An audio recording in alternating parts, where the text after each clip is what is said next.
नमस्कार मित्रों। मैं कुछ बातें बड़ी गर्व के साथ आपके सामने प्रस्तुत करता हूँ। वो विनम्रतापूर्वक लेकिन गर्व भी महसूस होता है ऐसी बातों को प्रस्तुत करने में।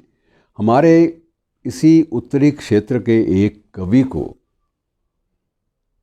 एक राष्ट्रीय भाषा भी नहीं मैं कहता, मैं क्षेत्रीय भाषा की बात करता हूँ। क्षेत्रीय भाषा के एक बेहद सशक्त हस्ताक्षर को जब कोई भी राज्य सरकार कैबिनेट का दर्जा देती है, कैबिनेट मंत्री का, तो तब बड़ा गर्व होता है कि साहित्य में क्या क्षमता नहीं है। साहित्य को आप सिर्फ ये मत मानिए कि वो जैसे धर्मवीर भारती साहब ने कहा है ना कि वो मेज़ों की कोरों पर माथा रख रख कर रोने वालों बुद्धिजीवियों को उन्होंने मुखातिब किया है, संबोधित किया है। तो ये सिर्फ मेज़ों की कोरों पर माथा रख रख कर रोने वालों की दास्तान नहीं है, ये उस व्यक्ति को प्रणाम है जिस व्यक्ति ने अपनी प्रतिभा के बूते पर, अपनी विनम्रता के बूते पर, अपनी शालीनता के बूते पर, अपने अध्ययन और रचना प्रक्रिया और सृजनशीलता, क्रिएटिविटी के बूते पर जिसने अपने लिए वो ओहदा बनाया है, वो पद बनाया है जिसके लिए उसको कभी जुगाड़ नहीं करना पड़ा, क्योंकि वो पहले से इतना स्थापित है। मेरी मुराद है सुरजीत पात्र से। सुरजीत पात्र मित्रों एक ऐसा हस्ताक्षर है जिसका होना किसी समारोह में इस बात की आश्वस्ति माना जाता है कि समारोह अवश्य ही सफल होगा। मुझे याद है कि एक बार राज्य सरकार की ओर से, हरियाणा राज्य सरकार की ओर से एक कार्यक्रम था, और कार्यक्रम था गुरु ग्रंथ साहब और गुरु नानक देव जी के जीवन चरित्र के बारे में साहित्यिक दृष्टि से कुछ बातें कहने का कार्यक्रम था। और आयोजक जो थे वो इस बात पर तुले हुए थे कि किसी भी तरह से सुरजीत पात्र को अगर आप ले आएँ तो ये जितना भी हाल है, पंडाल है, ये बुरी तरह भर जाएगा। और उसका होना इस बात की आश्वस्ति देता है कि वो है तो कार्यक्रम छा जाएगा। और सबसे बड़ी बात ये मित्रों कि वो किसी तरह की नाटकीयता नहीं करता, किसी तरह की नाटकीयता नहीं करता। और उसकी चीज़ें जो हैं, उसकी जो बातें कही हुई हैं, वो धरती के साथ जुड़ी हुई बातें होती हैं।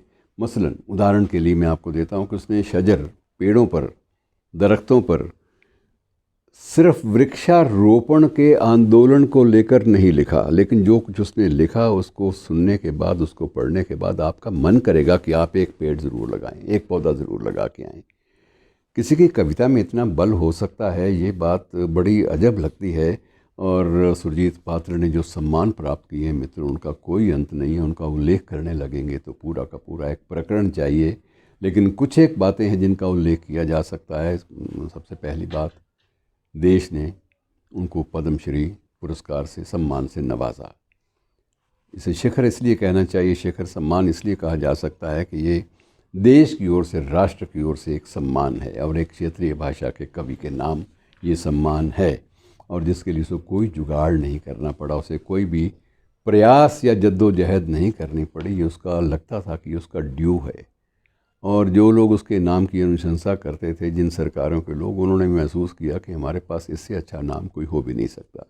चलिए, पद्मश्री की बात छोड़ दीजिए, साहित्य अकादमी पुरस्कार वो भी उसके पास, ललित कला अकेडमी पुरस्कार वो भी उसके पास, आप ज्ञानपीठ पुरस्कार वो भी उसके पास, आप के बिरला फाउंडेशन का पुरस्कार, सरस्वती सम्मान वो भी उसके पास।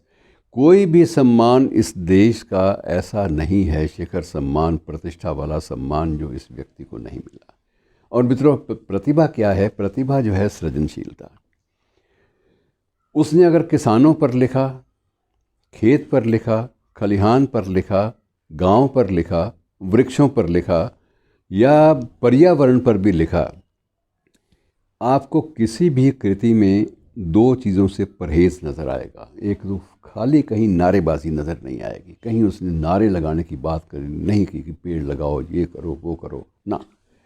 उसने हर चीज़ को एक जीवित प्राणी मानकर संबोधित किया है। और जब जीवित प्राणी मानकर आप प्रकृति से जुड़ते हैं, तब आपको जयशंकर प्रसाद भी याद आते हैं, तब आपको सभी याद आते हैं।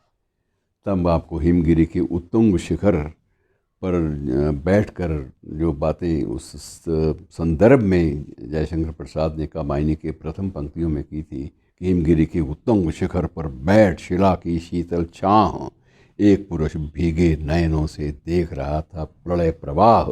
ऊपर हिम था, नीचे जल था, एक सघन था, एक तरल। तो ये जो सारी बातें हैं मित्रों, ये अंदर से निकलती हैं। हिमगिरी तो हिमगिरी है, शीतल छां है, लेकिन उन बातों का जब आप किसी संवेदनशील धरातल पर उतर कर जब उन बातों का मूल्यांकन करते हैं, उनकी प्रस्तुति करते हैं, तो बात बदल जाती है। पूरा का पूरा एक दर्शन, शैव दर्शन पूरी का मायने में आपको छाया हुआ दिखाई देता है। तो सिर्फ इसी कारण की प्रकृति से वो बिल्कुल अनौपचारिक रूप से प्रसाद मुखातिब हुए, संबोधित हुए। और यही बात सुरजीत पात्र में है। सुरजीत पात्र जब इनकी बात करता है, दरख्तों की बात करता है, परिंदों की बात करता है, नदी नालों की बात करता है, जब वो नदियों में फैलते हुए प्रदूषण की बात करता है, तो सीधा उनसे जुड़ा हुआ व्यक्ति लगता है, जुड़ा हुआ कवि लगता है। उसने कभी भी ये बात अपने किसी नारे का या अपने किसी मिथ्या प्रचार का तंत्र का हिस्सा नहीं बनने दी। और यही सबसे बड़ी विशेषता है। और यदि ऐसी शख्सियत को, ऐसे महान व्यक्ति को यदि ऐसा सम्मान मिलता है मित्रों, तो उस पर गर्व होता है। और सिर्फ ये नहीं कि उसने कविताएं लिखी हैं, बहुत सारे और भी काम किए हैं, फिल्मों के गीत भी लिखे हैं, लेकिन ऐसा नहीं है कि उसकी पहचान फिल्मों के गीतों के कारण है, ये बात भी नहीं है। फिल्मों की पहचान इसके गीतों के कारण है, ये बात तो संभव है। मसलन बहुत चर्चित फिल्म रही है शहीद ऊधम सिंह, उसकी भी गीत इसने सारे लिखे हैं। और ये बात कोई फ़र्क नहीं पड़ता इस बात में। विदेश फिल्म आई थी, उसके गीत भी इसने लिखे थे। तो बहुत सारी ऐसे हैं। और आप अंदाज़ा लगाइए उसके तेवर का अंदाज़ा लगाने के लिए उसके पुस्तकों के शीर्षक देख लीजिए। एक है उसका हनेरे विच सुलगदी वर्णमाला, अंधेरे में सुलगती हुई वर्णमाला। इसके माध्यम से कितना कुछ आप कह सकते हैं, इस बात का आप अनुमान लगाइए। अंधेरे में सुलगती हुई वर्णमाला, शब्द का या किसी भाषा के वर्ण का इससे ज़्यादा महत्व क्या उजागर होगा कि उसको आपने सूर्य का रूप देकर प्रस्तुत किया। ये बहुत बड़ी बात है। और इसी प्रकार से इस व्यक्ति ने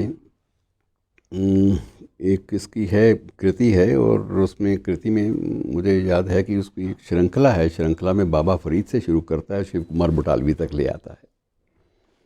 और वो विरह की बात करता हुआ, बिरहा बिरहा आखिए बिरहा तो सुल्तान, जो चीज़ बाबा फरीद के मुंह से निकली थी उसको शिव कुमार बटालवी तक वो उसकी यात्रा कराता है।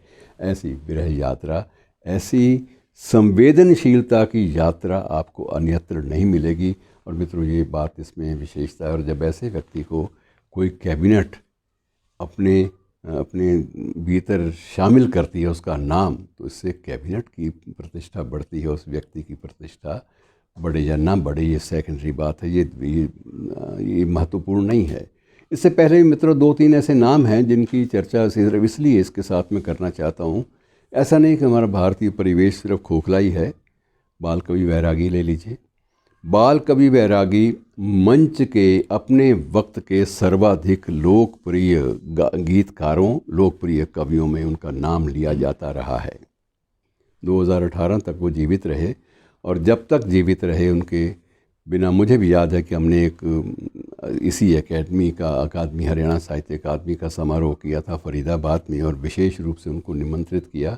और मैं हैरान था कि उस व्यक्ति के आते ही स्वयं उस समारोह के मुख्य अतिथि प्रदेश के मुख्यमंत्री ने बाहर जाकर उनको रिसीव किया, उनकी अभ्यर्थना की, उनका स्वागत किया। ये बहुत बड़ी बात होती है जब मुख्य अतिथि मंच से उठ के जाए और स्वयं उनको आगे लाने के लिए पड़ी। मतलब एक सम्मान अंदर से, भीतर से उसके प्रति उमड़ता था बाल कवि बैरागी के। और 8 साल की उम्र में उसने कविताएं लिखनी शुरू की, और उसके बाद इतना लोकप्रिय बना कि लोकप्रियता और अपनी स्वीकार्यता के बूते पर, जन जन में स्वीकार्यता के बूते पर वो लोकसभा के लिए भी 5 साल के लिए चुना गया, राज्यसभा के लिए भी 5 साल के लिए मनोनयन उसका हुआ, और वो मध्य प्रदेश की सरकार में सूचना, प्रसारण और भाषा का मंत्री भी बना।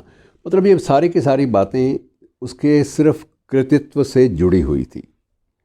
ऐसा ही उदाहरण आपको उत्तर प्रदेश में भी मिल जाएंगे। ये मैंने मध्य प्रदेश की बात की, ये बाल कवि बैरागी। उत्तर प्रदेश में भी जब कभी बशीर बदर या उनसे पहले एक और जिनको राजस्थान उत्तर प्रदेश के संस्थान का बनाया गया था, नीरज को भी, गोपाल दास नीरज, इन सब को कैबिनेट का या मिनिस्टर ऑफ स्टेट का राज्य मंत्री का दर्जा सम्मान स्वरूप दिया गया था। ये राजकीय फैसलों का एक हिस्सा बने ये लोग। और अब जो सुरजीत पात्र को जब सम्मान मिला है तो ये सारे साहित्यकारों के लिए, समस्त भारतीय वाङ्मय के लिए ये गर्व का क्षण है।